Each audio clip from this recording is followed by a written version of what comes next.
suis Romane Sarfati, je suis la directrice générale de la manufacture et du musée de Sèvres.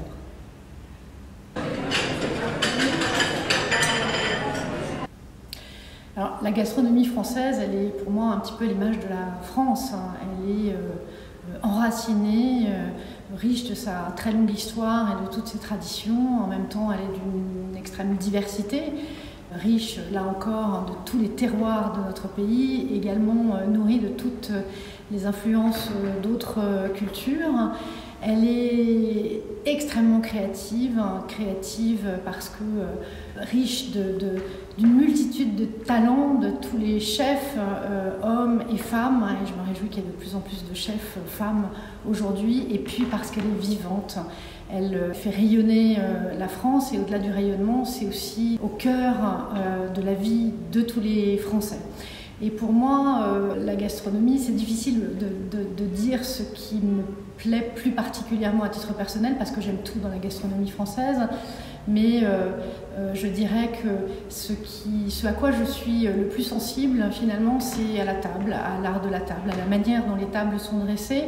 Non pas les tables les plus conventionnelles, mais peut-être les tables qui sont les plus créatives et qui, avec des choix très personnels, avec des choix créatifs, témoignent d'un univers, une forme de scénographie, et qui est l'univers de la personne ou des personnes qui reçoivent. Et c'est aussi ça qui est important pour moi dans la gastronomie française et dans le repas gastronomique des Français.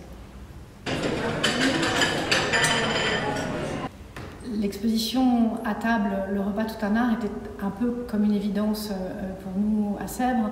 La manufacture nationale de Sèvres est connue dans le monde entier, en particulier pour ses services de table exceptionnels en porcelaine.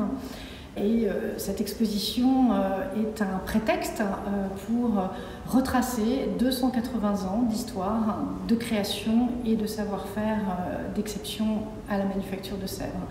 C'est aussi l'occasion de fêter un autre anniversaire, le 10e anniversaire de l'inscription du repas gastronomique des Français au patrimoine immatériel de l'humanité.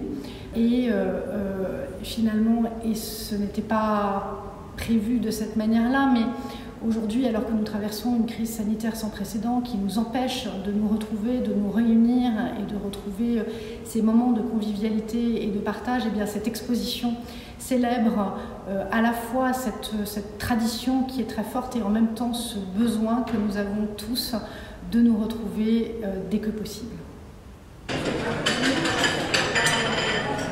Choisir une œuvre dans cette exposition, c'est extrêmement difficile parce qu'il y a de très très nombreux chefs-d'œuvre dans l'exposition, mais évidemment j'ai un choix très très particulier qui s'opère finalement assez facilement. J'ai choisi le service bleu Élysée qui a tellement fait parler de lui. C'est une œuvre qui est une commande qui a été faite à un artiste, Évariste Richer. Et donc c'est une commande d'un grand service de table pour recevoir 300 convives à la présidence de la République. C'est une grande tradition à Sèvres que de produire les services de table pour l'Élysée. C'est une des missions de la manufacture nationale de Sèvres. Aujourd'hui, cette œuvre fait partie des collections nationales de l'institution et elle est mise en dépôt à l'Élysée, où elle est utilisée pour recevoir à l'occasion de repas d'État organisés par le président de la République jusqu'à 300 convives. C'est une œuvre qui a été intégralement réalisée dans les ateliers de la manufacture de Sèvres, avec des savoir-faire exclusivement manuels.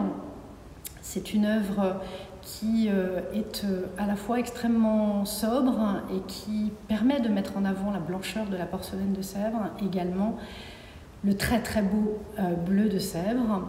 Cette sobriété s'exprime au travers de motifs qui sont géométriques et qui ont tous un sens, ils sont tous différents, et quand on regarde l'œuvre de manière plus globale, eh bien, on se rend compte que chacune de ces assiettes, elles sont donc toutes différentes les unes des autres, ce sont comme des fragments les fragments d'un puzzle monumental qui reconstitue le plan du palais de l'Élysée. Et donc ce qui est formidable dans cette exposition, c'est qu'avec cet accrochage mural, on peut retrouver, donc avec les assiettes qui sont présentées comme un ensemble, l'intention de l'artiste qui est donc de reproduire d'une certaine manière, de manière symbolique évidemment, le plan de l'Élysée.